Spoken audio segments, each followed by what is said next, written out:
My name is Kevin. This year, I turned 40.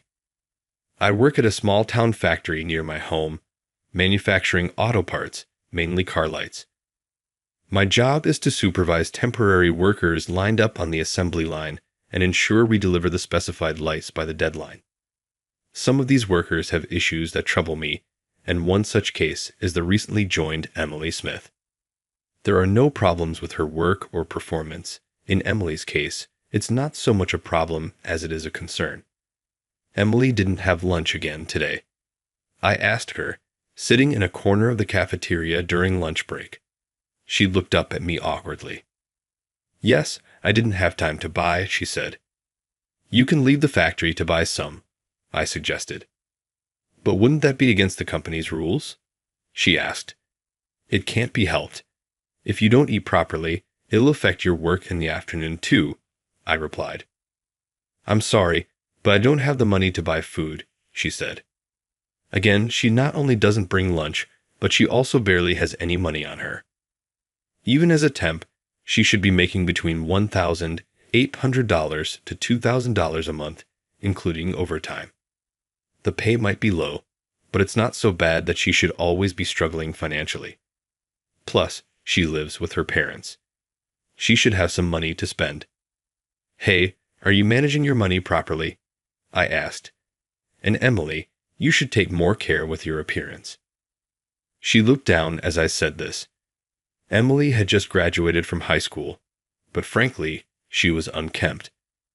Although she seemed to bathe, it appeared she wasn't washing her company uniform properly, as it was dirty and worn out. She smelled bad, causing complaints from other temp workers. "I'm sorry. I'm not allowed to use the washing machine," she explained. "That can't be true. Everyone's getting upset, so please come properly dressed from tomorrow," I insisted. She nodded weakly to my words, but at that time, I didn't realize she was in a situation far worse than I could have ever imagined. These young people nowadays really lack discipline.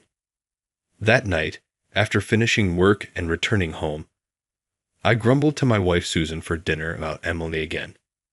Yes, she doesn't really bring lunch, she's careless with money, and on top of that, not washing her clothes is just the worst. Don't you think? Oh, that topic again. Susan's expression clouded. Lately, I have been complaining about Emily to my wife quite a bit. She must be tired of hearing it, but Susan's reaction was unexpected. "Maybe Emily is being mistreated by her parents," she said. "What do you mean?" I asked.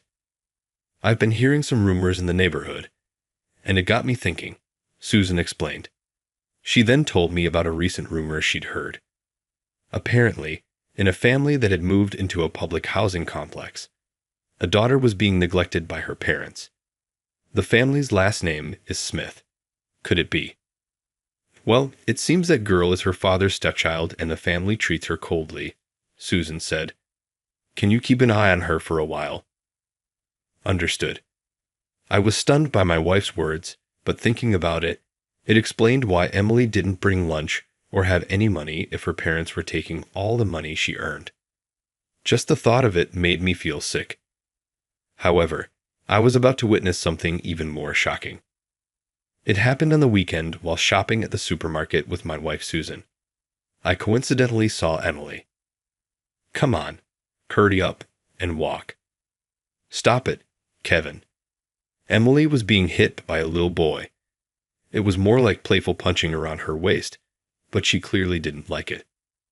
Besides, there were a man and a woman who looked like her parents, laughing loudly as they watched. "Look, that's Emily, the girl you were talking about," Susan said. "No doubt about it." "Excuse me, I'll go over there for a moment," I said. "Wait, Kevin," Susan called out. I approached Emily. "Hey, what are you doing?" I asked the boy, grabbing his arm. "Let go, old man," he shouted. I looked at Emily. "Hey there, Emily. What a coincidence meeting you here, shopping with your family. Huh." "Yes, that's right," she said, her eyes filled with fear as they shifted towards her parents, who were watching me with suspicion. Are you Emily's parents? I asked. I've always been grateful for her help. I'm Kevin, the factory manager. Oh, is that so? Her father responded with a suspicious look and a curt greeting. But then he said something astonishing. About Emily's salary. Can it be raised a bit? She even does overtime, but doesn't bring in much money. Can something be done about that? Jerk, her mother shouted.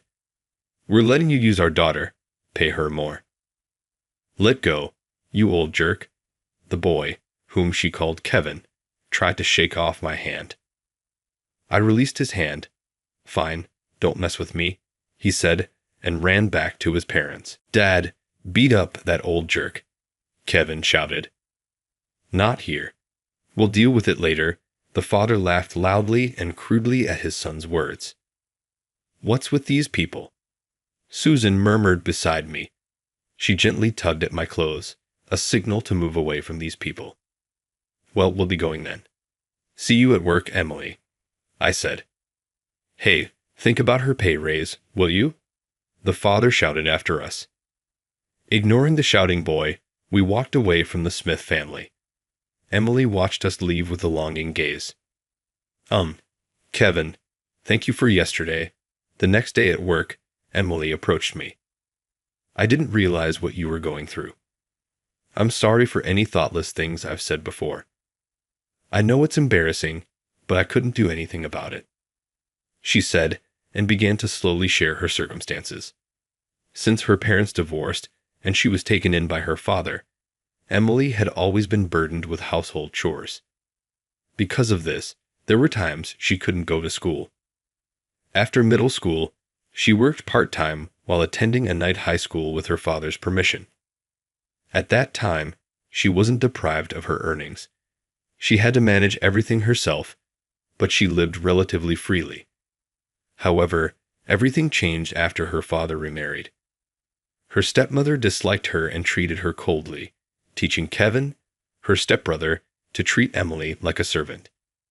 Her father never reprimanded the stepmother's behavior. Instead, they demanded she pay back for being raised by taking all her earnings from her part-time jobs. Her clothes and personal belongings were thrown away by her stepmother, and she was even restricted from bathing often and washing her clothes. That's why I couldn't wash my uniform freely, and it got all tattered. I'm really sorry, she concluded her story. I was speechless for a while, overwhelmed by her situation, which was worse than I could have imagined. Despite being in such a tough situation, I thought she was strong for enduring it alone, but also felt deeply sorry for her. Then I handed her something. Here, eat this if you'd like. What is this? She looked at the package I handed her with a confused expression on her face. My wife made this packed lunch especially for you. She really wants you to have it. Just give me back the empty box when you're done. No rush. Wow, your wife made this homemade lunch for me. I'm so touched, she said, tears welling up in her eyes. Trying to hold back her tears, she said in a trembling voice, Thank you so much. Even though I've been such a burden, it's okay. Also, could you hand me your uniform over the weekend? My wife is eager to wash it for you. Are you sure? You're doing so much for me, she responded in a tearful voice. That's all we can do for you. And remember, if you ever want to leave your current situation, you can always talk to us. Thank you, but what would my family say if I accepted help? Tears streamed down her face as she tried to hold them back. It's okay. I know someone who's an expert in these matters. We can definitely help you. I gently rubbed her shoulders to reassure her. Sobbing, she expressed her feelings. I don't want to live in that house anymore. I want to have a normal life like everyone else. Please help me. Her pain, borne in silence for so long, resonated painfully with me. That night, the front of my house became a bit of a battleground. Hey, where did you take Emily? Bring her out. For some reason, Emily's father came to my house demanding her return. He kept banging on the door, yelling at us inside. Susan looked at him anxiously. Hey, are we okay? she asked me. We are fine. Besides, if we engage with him, our house will turn into a mess. I reassured her while holding her shoulder. Emily wasn't even here to begin with. It's a hassle that he showed up like this. For now, I've called the police, just like you said. Susan whispered to me while holding her phone. Good, that's the right move.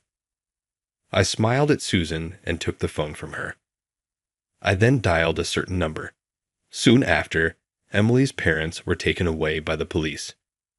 Phew, that was scary. I'm sorry for causing this. Emily's apologetic voice came through the phone. I spoke gently to her over the phone. No, it's okay. Did you manage to get to the station all right? Yes, I'm on my way to the NPU you told me about, Emily replied happily. Yes, I was the one who helped her run away from home. The reason Emily's parents came to my house was that I had advised her to leave a note implying she was heading here. I thought it would buy her some time to escape. But are you sure I'll be accepted? She sounded anxious. Don't worry. Helping kids oppressed by their parents is what that NPU does. Thank you so much. Her voice trailed as she spoke. I could sense her near tears even over the phone. I've done what I can now. It's up to you. You have to carve out your own life. You okay with that? Yes, I'll be fine. You've endured your family's unreasonable treatment for so long. I'm sure you'll be okay, no matter what difficulties you face. Yes. Oh, I've arrived. I'm going to hang up now. All right. Take care. Yes, thank you for everything. With those words, the call ended. I gently moved the phone away from my ear and smiled kindly at Susan beside me. She'll be fine. She's brave enough to ask for help. Susan smiled back and gently held my hand. Later, I heard that the NPU had reported Emily's parents to the police, and they were being investigated. Her stepbrother Kevin was taken in by his father. The next day, when the employees wondered about her absence, I simply said she had moved. Years passed in the blink of an eye. Look, Kevin, we've got a Christmas card from Emily. Really? I exclaimed as Susan handed me the card. In the Christmas card, she appears posing with her husband. She is also holding a cute baby in her arms. All three were smiling happily. She says the baby girl was born healthy last year. We need to send a gift. Emily had successfully severed ties with her parents and started a new family after our intervention. We still catch up over the phone every few months. She's now a mother. She's going to be a great mom. I agree. We smiled at each other while looking at the Christmas card. Though Emily had endured tough times, she was now happily living with her new family. I'm glad I listened to her plea for help back then, and I'm profoundly grateful to Susan for her support. Watching her smile, I thought to myself, I truly wish from the bottom of my heart that she continues to lead a happy life.